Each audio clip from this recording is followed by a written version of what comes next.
Bonjour tout le monde, j'espère que vous allez bien. Ici Sophie de Mixdeal et aujourd'hui on fait un top 10. Et on fait un top 10 que ça fait vraiment longtemps que j'ai hâte de faire avec vous autres, mais j'attendais de recevoir quelque chose de vraiment spécial avant de le faire, donc c'est cette semaine que ça se passe. Et c'est un top 10 des accessoires de gaming. Mais en fait, comme vous l'avez probablement remarqué en voyant ma vidéo de Pimp mon jeu pour Terraforming Mars ou encore mes chroniques à la grande messe, j'aime pas mal ça, moi, les accessoires de gaming. Fait qu'en fait, ça va être plus un top 15 des accessoires de jeu. Yeah! Fait qu'on va commencer tout de suite.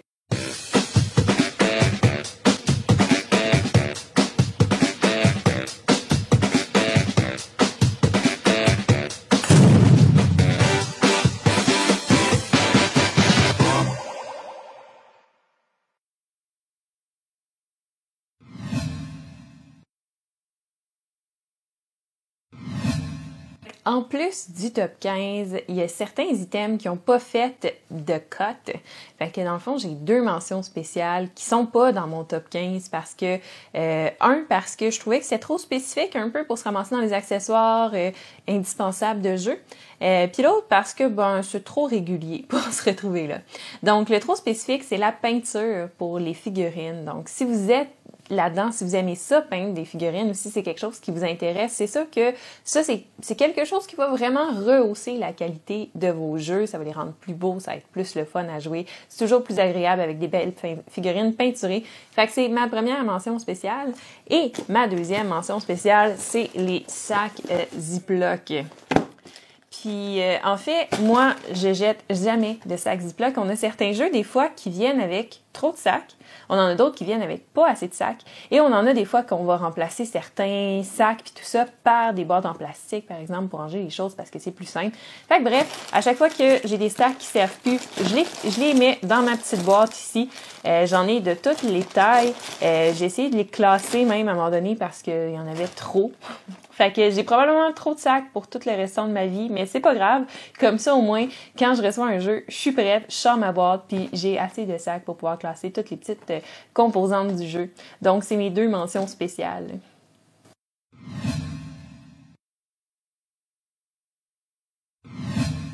En 15e position, parce que c'est pas super indispensable, mais ô combien plaisant quand on en manque d'en avoir, c'est des dés. Des beaux dés, des dés satisfaisants à lancer, dans le fond, de votre choix. Vous pouvez choisir le modèle que vous voulez. Mais c'est ça, c'est toujours le fun d'en avoir de spare parce que certains jeux viennent pas avec assez de dés. Fait que là, quand on est rendu à plusieurs joueurs à se passer les dés, il y a beaucoup de jeux que c'est des D6. Fait que là, en ayant des D6 au moins là, de spare, c'est bien pratique, ça sauve bien du temps. Fait que c'est mon numéro 15, des dés supplémentaires.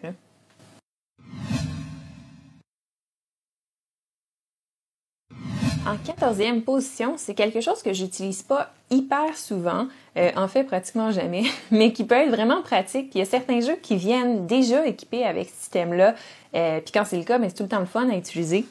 Puis c'est des porte-cartes. Fait que des petits trucs en bois qui te permettent de mettre des cartes devant toi, puis comme ça, pas avoir à les tenir. Fait que tu te sens bien fancy. C'est sûr qu'il faut trouver le bon porte-carte pour qu'il puisse contenir assez de cartes. Là, j'ai pris celui de Root. Fait qu'à 3, on est pas mal limite. J'imagine qu'on pourrait en mettre 5 si on pousse pas mal la chance. Mais il en existe avec pas mal plus de capacité de cartes. Je pense à Hero Creation, je crois. J'avais fait affaire avec eux autres pour mes plateaux joueurs de Terraforming Mars. Bref, eux autres font des porte-cartes vraiment multiples qui sont intéressants. Vous irez voir ça sur Internet. Je mettrai les liens dans la description. Fait que bref, quelque chose qui peut être intéressant, sauf quand on joue à plusieurs, puis surtout à des jeux de stratégie, c'est là que je trouve que c'est plus intéressant, parce que là, on va avoir nos cartes devant soi pour vraiment tout le temps avoir une bonne idée de ce qui se passe, qu'est-ce qu'on a disponible, comment est-ce qu'on veut bâtir notre stratégie, puis ça aide qu'il soit bien placé comme ça. Fait que c'est ma 14e position, le porte-carte.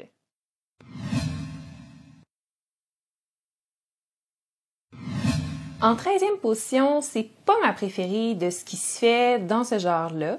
Mais par contre, c'est quelque chose qui peut quand même être pratique. Certains jeux viennent avec. D'ailleurs, il y en a une que je pense c'est la plus populaire en ce moment au monde. Mais bref, sinon, ça s'achète à part. Et j'ai nommé la tour de dés, donc le Dice Tower. Dans le fond, ça sert à ce qu'on mette les dés dedans pour les rouler à notre place Souvent, il y a un compartiment pour les recevoir. Il y en a aussi qui le font eux-mêmes à la maison. Donc, ça peut être un projet qui est intéressant. Bref, c'est en 13e position parce que c'est quand même pratique pour éviter que les dés revolent partout. Il y a un petit effet satisfaisant quand même à faire ça, mais moi, je préfère lancer les dés plutôt que de faire ça. Mais bref, ça peut être pratique. Donc, la tour de dés, 13e position.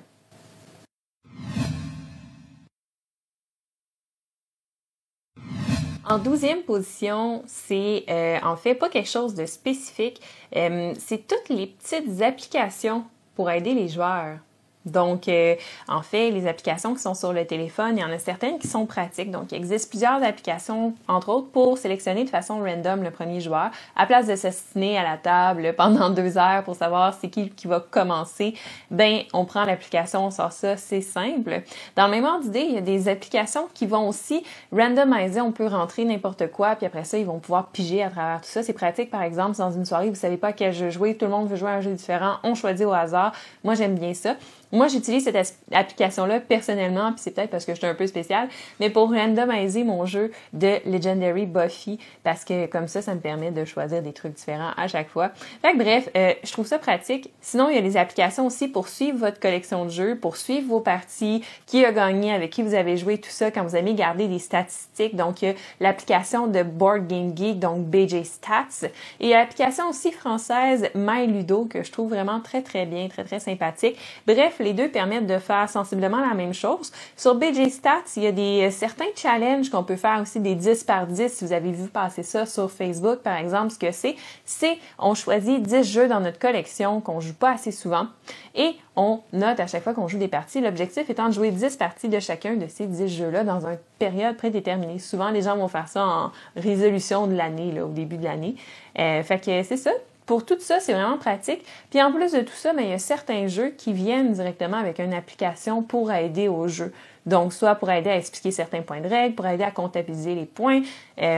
Donc, les applications en général, ça peut être pratique et c'est pour ça que c'est ma 12e position.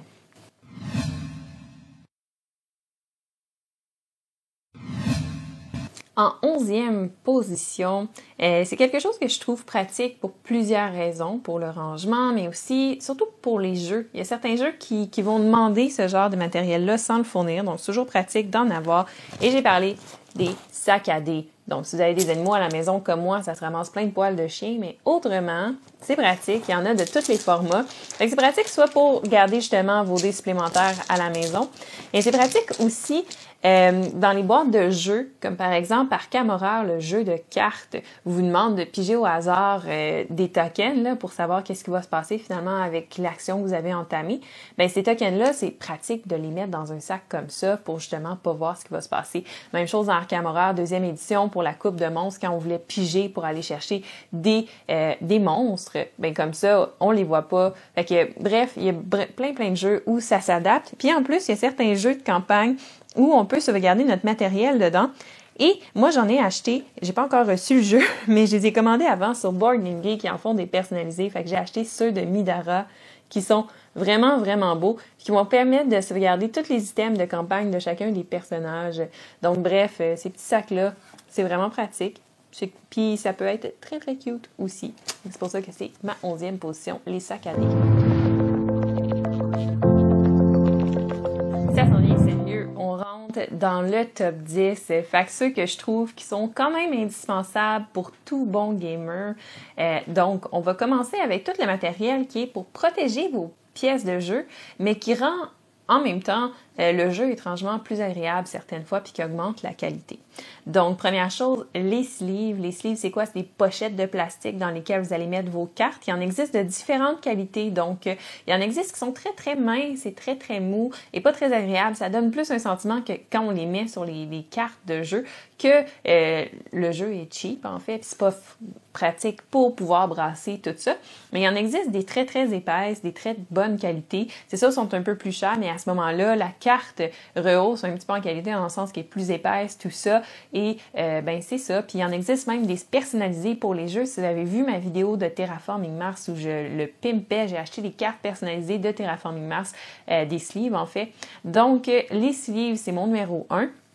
Dans le même ordre d'idée, pour protéger d'autres pièces de jeu, moi j'ai protégé Charlatan de Belcastel avec des pièces, des protège-pièces pour des pièces de monnaie que j'ai achetées sur Amazon. Ça a coûté presque rien. Bon, ça a pris beaucoup de temps à arriver, mais ça fit parfaitement pour les tokens de Charlatan de Belcastel. Donc, on met le token dedans, on referme et ils sont protégés. Et c'est beaucoup plus satisfaisant de piger dans le sac pour aller chercher des tokens en plastique. Ça a comme un poids, je sais pas, la texture fait en sorte que c'est plus le fun.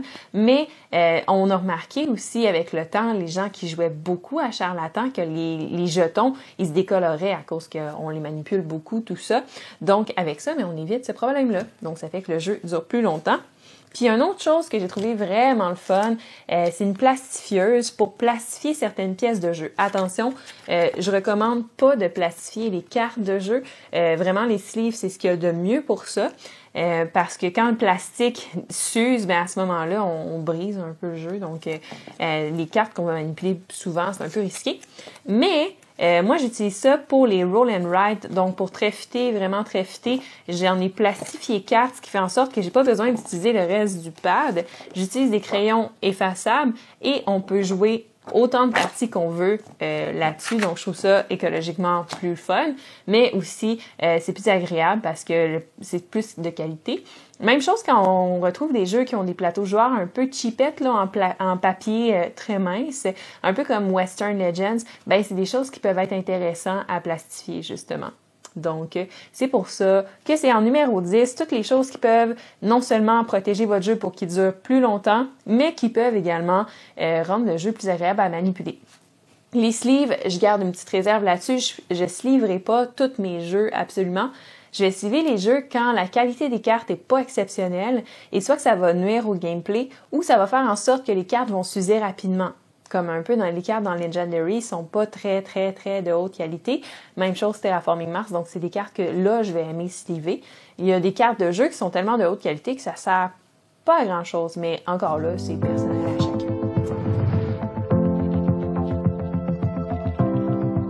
En 9e position, c'est quelque chose que je trouve d'autant plus important parce que ça va augmenter un peu la rejouabilité de certains jeux. Parce qu'il y a certains jeux que quand on sort sur la table, ça prend vraiment beaucoup de temps. Puis quand on veut les ranger, encore une fois, ça prend vraiment beaucoup de temps. Fait que finalement, on passe plus de temps à l'installer puis à le ranger qu'à y jouer. Fait que moi, j'aime ça, rendre tous mes jeux le plus efficace possible. J'aime pas ça que ça me coûte cher par contre.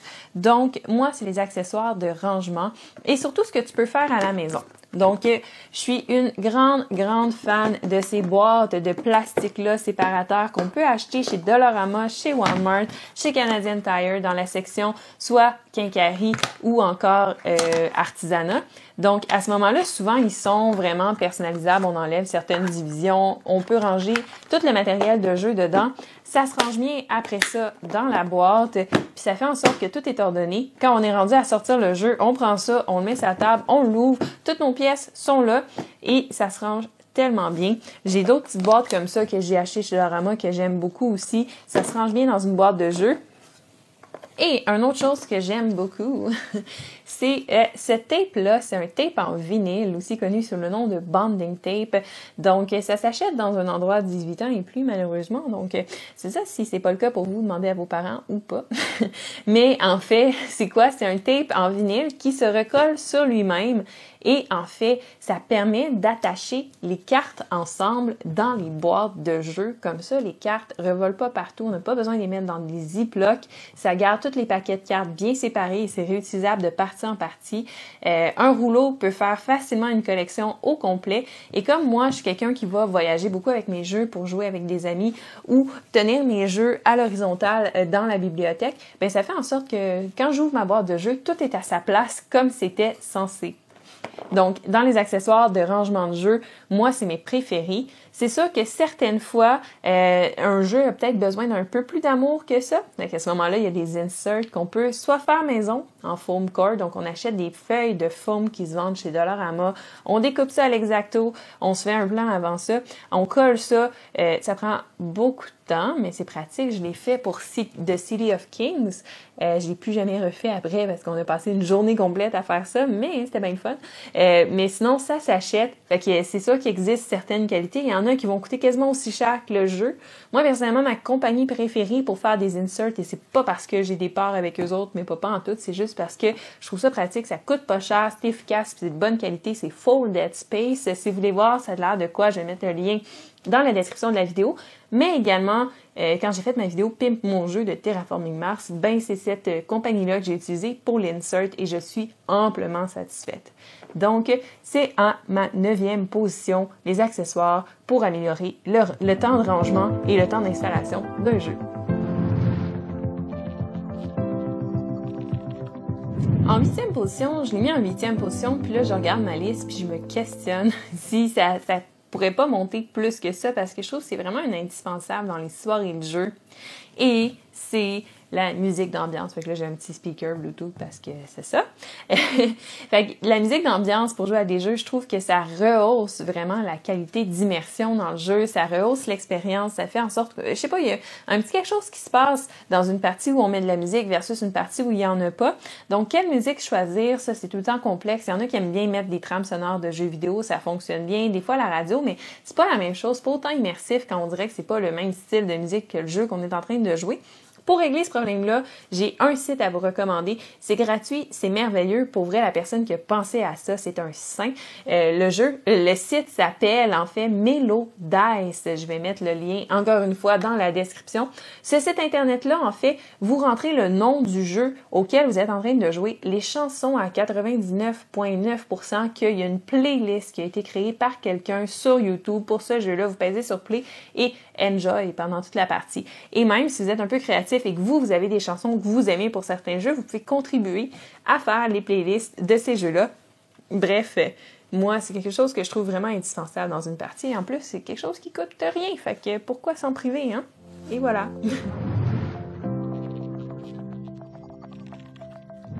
En 7e position, c'est quelque chose que j'aime vraiment beaucoup, puis que maintenant, en fait, que je me suis procuré, on dirait que tous les jeux que je joue, ça prend ça, c'est obligé, et c'est les pièces de métal. C'est tellement satisfaisant de jouer avec des pièces de métal plutôt que de jouer avec les tokens en carton qui sont fournis dans n'importe quel jeu. Puis ce qui est le fun, c'est que tu l'achètes pour un seul jeu, puis en fait, ça fait pour tous les jeux que tu as à la maison. Moi, personnellement, j'utilise dans la majorité des jeux les pièces de métal de site et ben, ça fait amplement la job. Fait que ça, c'est quelque chose, c'est pas un indispensable à proprement parler, mais pour vrai, pour les sceptiques, essayez-le. Vous allez voir, il y a quelque chose d'étrangement satisfaisant à utiliser des pièces en métal. Juste le bruit, la texture, le poids, ça change un petit quelque chose dans le gameplay. Dans la même ordre d'idée, il y a certains upgrades qu'on peut faire que je placerais peut-être dans la même catégorie. Des upgrades, par exemple, encore une fois, avec Stone Myers, il y a des ressources réalistes. Ils ont des treasure chests qui s'appellent, que en fait, c'est des coffres avec plein de ressources réalistes que vous pouvez acheter selon les jeux que vous avez à la maison, puis vous remplacez les ressources par ça. C'est un petit côté satisfaisant d'augmenter la qualité de son jeu comme ça. Autrement, ben, on peut aussi acheter pour certains jeux, en fait, c'est disponible, des pièces en 3D, par exemple des pièces de terrain pour les Dungeon Crawlers. Si je pense à Nemesis, il y a l'expansion terrain. Si je pense à Lords of Hellas, il y a également. À Zombicide, on peut acheter les portes. Dans leur jeu de Massive Darkness, on peut acheter des coffres, on peut acheter des poutres, ce genre de choses-là. Ça va vraiment aller rehausser encore une fois l'expérience de jeu, d'avoir un petit effet 3D sur le plateau. Et parlant de 3D, on peut aussi utiliser l'imprimante 3D ou demander à des gens de nous faire des impressions 3D pour les jeux. Puis ça, c'est vraiment pratique. Si encore vous n'avez pas vu ma vidéo de Terraforming Mars, on a fait imprimer des tuiles 3D pour le jeu et ça change du tout au tout le gameplay. Donc bref, il y a plein de façons d'upgrader. Je vais mettre le lien vers les treasure chests si vous voulez regarder ça, le lien vers les pièces de métal et le lien vers un site internet que je trouve hyper pratique pour toutes les upgrades justement 3D d'un jeu si jamais vous en voulez. Ça s'appelle Etsy et c'est des gens qui offrent leur service pour vous faire des trucs justement pour les jeux. C'est vraiment pratique. Donc je mets tout ça dans la description, encore une fois, de la vidéo.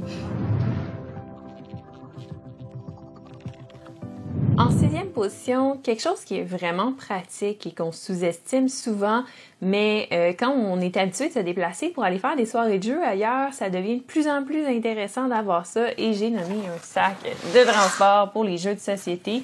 Personnellement, j'utilise le Chromacast qui est un sac de transport, en fait, pour un instrument de musique, mais qui peut être utilisé aussi pour les jeux de société. Il sent bien vieux parce que on l'achète sur Amazon, puis il est pas très très cher. Là, on parle d'une trentaine de dollars. Il y a combien de boîtes de jeux qui rentrent dedans? Environ 5-6, dépendamment des jeux que vous choisissez. C'est rembourré. À l'arrière, il y a des bretelles de sac à dos, vraiment pas très confortable. Je le recommande pas. Il y a une petite poignée sur le dessus. Bref, il se transporte bien.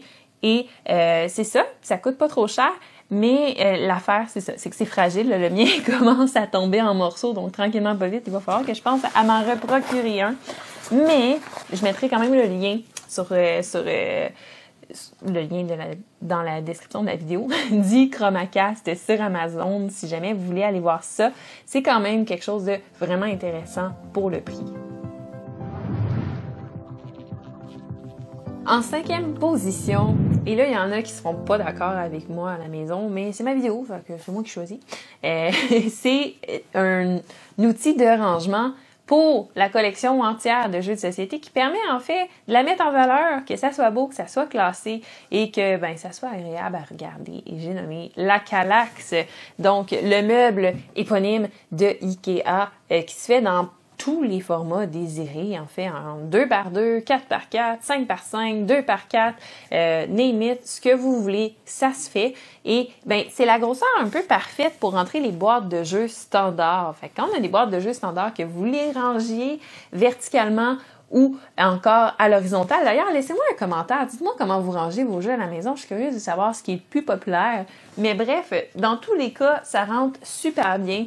C'est sûr, par contre, que les jeux qui ont une boîte qui est pas standard, juste un peu plus grosse, ça cause problème. Mais ça se range sur le dessus, sinon d'autres bibliothèques. Mais pour vrai, pour la majorité des jeux, moi, c'est une bibliothèque que j'aime beaucoup. Ça coûte pas trop cher non plus. Il y a ça aussi comme avantage. L'IKEA, c'est pas dispendieux.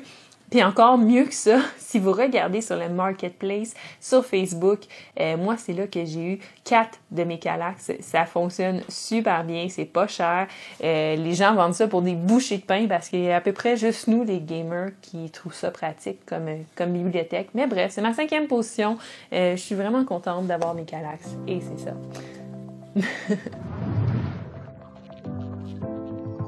En 4e position, c'est quelque chose qui est souvent pas évident pour les nouveaux gamers de se rendre compte de pourquoi est-ce que c'est pratique jusqu'à temps que vous l'essayez, mais qui est tellement pratique puis qu'une fois qu'on a commencé à jouer avec ça, on veut plus s'en passer. Et j'ai nommé les Playmats, fait que les tapis de néoprène en fait là, qui sont faits en matériel de tapis de souris à l'effigie de ce que vous voulez, comme par exemple ici Star Wars, et de la grosseur que vous voulez. Fait qu'il y en a des moyens qui font comme une demi-table.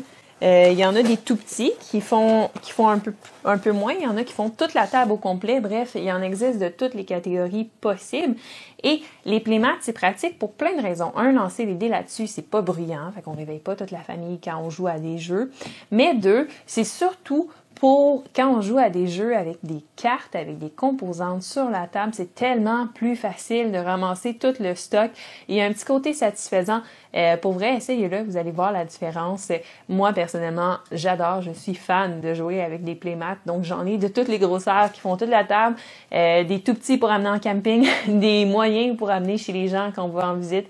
Bref, c'est pour ça que c'est en 4e position. Et c'est ça, les Playmats. En 3e position, c'est quelque chose que je trouve vraiment pratique puis le fun aussi, puis qu'une fois que tu commences à jouer avec ça, pour vrai, t'as plus envie de t'en passer. Puis c'est fun parce que ça demande juste un petit peu d'imagination pour pouvoir t'en procurer. Et j'ai nommé les petits copes de rangement de pièces de jeu.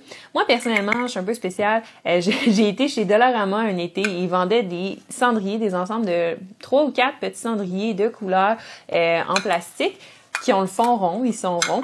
Dans le fond, pour le camping, j'en ai acheté une panoplie. Puis c'est ça que j'utilise à la maison. Nous, comme on n'a pas fumé, c'est pas quelque chose qui nous perturbe. Pour nous, c'est vraiment juste des petits plats. Mais je me rends compte que ceux qui ont déjà fumé dans leur vie trouvent ça un peu bizarre. Mais bref, il y a plein d'autres options. Il y a des beaux, vraiment beaux pots, en fait, en silicone qui se vendent soit sur BGG, j'en ai vu sur Amazon qui sont vraiment pas chers. Il y a Stonemaier Games aussi qui font des petits plats de rangement. Bref, ça sert à mettre les pièces de jeu plutôt que les laisser traîner sur la table. D'un, c'est plus propre, ça fait plus beau, c'est plus pratique, puis c'est plus facile de ranger le jeu une fois la partie terminée. Donc, pour toutes ces raisons-là, ça se retrouve en troisième position, c'est les petits plats de rangement pour les pièces de jeu. En deuxième position, c'est quelque chose que je trouve encore plus indispensable, mais c'est peut-être juste parce que je joue à plusieurs jeux qui requièrent des dés, mais c'est les dice trays. Parce que si vous êtes comme moi, un peu maladroit, quand vous lancez ça là-dedans, ça revole pas partout. Ça revole pas sur le plateau de jeu aussi. J'ai beaucoup d'amis qui lancent comme directement sur le plateau de jeu, puis là, ça enlève, ça défait tout un peu. Fait que bref, en faisant ça, ben ça contient les dés à un endroit. C'est pratique, ça fait pas de bruit. C'est vraiment le fun. Bref, un dice tray, moi, c'est rendu un de mes indispensables. Et en plus, ben quand il en existe toutes sortes, là, il en existe qui sont fermes en bois et il en existe qui sont pliables comme celui-là. Fait que ça se range facilement, ça s'amène facilement n'importe où et après ça, ben ça s'installe comme si rien n'était. Fait que je suis une grande fan des dice trays. En première position, puis c'est ce qui a justifié en fait l'attente de faire cette vidéo-là, c'est, je pense, l'accessoire ultime pour les gamers, les vrais, mais c'est aussi l'accessoire, je pense, le moins essentiel parce qu'il coûte tellement cher que, en fait, c'est pas tout le monde qui a les moyens de se procurer ça, puis c'est bien correct comme ça. Mais pour moi, c'est mon numéro 1 parce que je l'aime d'amour, parce que je suis contente, parce que je viens de le recevoir aussi. Fait qu'il y a ça aussi. Mais je parle de la table de jeu. Fait qu'une table de jeu, c'est quoi? C'est, dans le fond, ça a des rebords surélevés, ça a des porte-verres également pour éviter de renverser les boissons sur la table, des fois des porte-tokens, un rebord qui permet de porter les cartes, un tapis de néoprène ou en fait un tapis de velours, dépendamment des tables. Moi, personnellement, ce que je me suis procuré, ça s'appelle un Game Topper et c'est pour les gens qui jouent dans leur cuisine et qui n'ont pas, en fait, l'espace pour pouvoir se permettre d'avoir une table de jeu et une table à manger. Donc, il faut faire des compromis. Un Game Topper, c'est quoi? C'est un top de gaming table qui se sépare en deux. C'est très massif, donc ça prend de la place à ranger, mais ça se sépare en deux et ça se range dans un sac de transport. Et dans le fond, à l'intérieur, ce qu'on fait, c'est qu'on range qu'on met un playmat et qui fit parfaitement. Donc, ça donne vraiment l'impression d'avoir un fond de gaming table. On peut installer des accessoires, entre autres des porte-verres. J'en ai des simples, j'en ai des doubles, des porte-jetons, des livres de règles. Bref, on peut installer ce que vous voulez autour de ça. C'est vraiment pratique. C'est super le fun. Ça change la dynamique pour le jeu. Ça te fait te sentir un petit peu fancy quand tu joues à ton jeu. Et en plus de ça, on peut, dans le fond, mettre un cover sur la table. Par exemple, si on veut mettre un jeu sur pause, là, il y a des gens à la maison qui comprennent pas pourquoi. Clairement, vous n'avez pas de chat. Si vous avez des chats à la maison, vous comprenez le struggle. Mettons que vous jouez avec des amis, c'est le temps d'aller souper. Vous voulez aller au restaurant, la partie n'est pas finie, ben là, soit on enferme les chats dans une pièce, ou soit on défait le jeu puis on leur place tantôt.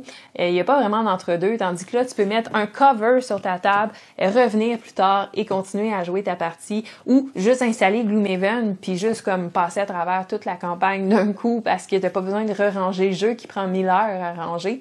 Pour toutes ces raisons, bref, je suis vraiment contente. Je vais faire une vidéo plus détaillée très bientôt du Game Toppers. Je vous mets le lien dans la description, c'est commandable. C'est pas parce que c'est un top de gaming table que c'est nécessairement moins cher, c'est plus pratique. C'est très solide, aussi solide qu'une table de jeu, vraiment.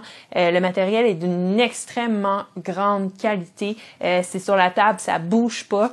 C'est vraiment bloqué en place, c'est matelassé, ça brise pas la table en dessous non plus. C'est hyper solide, je sais pas si je l'ai déjà dit. Fait que bref, puis en plus, ben comme on met des playmats qui sont d'une qualité exceptionnelle, hyper épais, ils sont aussi dans le fond cousus. Ben ça permet d'avoir différents types. Donc moi j'ai mon playmat d'espace, mon playmat normal sur la table. Bref, fait que c'est vraiment pratique pour ça et il s'en commande tout plein.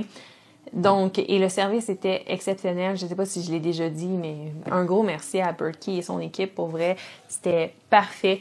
Fait que c'est ça, c'est mon accessoire ultime de jeu, mais c'est un petit accessoire un peu fancy. Fait que vraiment...